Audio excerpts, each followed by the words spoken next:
Hi guys, mamilo tag mga sinina guys kay natulog pa ang baby. Maning bisyo sa mga new mom. Walay po sige laba o new born clothes.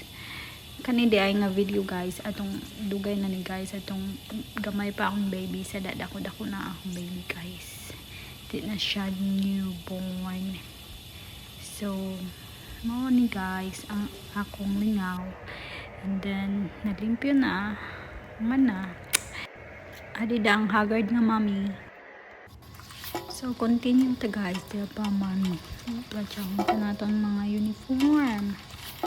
Uniform, dam na akong planchahon guys. Kay, ang mga panguna dyan, wala na yung plancha. Kay, hago na kadyo. So, uniform da kay. Kaning nga uniform. Kunuton man. Hindi, planchahon naton. Kay para dili kunot.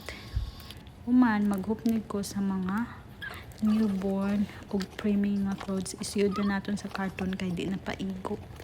Muna ako na gibalik sa carton. Kadali naman di ay nang bagsok mutubo na. So gamay da. Kasi na dapat paliton.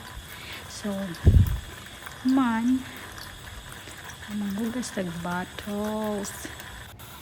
Samtang natulog pa, kara-kara da dyon o gugas. Kay init mata, hindi na ka makalihok. So, tada! Nahuman na siya. And, ada ko ka dyan. Mo, sideline pa taog vacuum kadali. Kay para, dili ta maghinatsing sa kaabog. Kay allergy hon na ba ko guys. Ang akong ilong kada very sensitive. Kadali ta ko mag aching.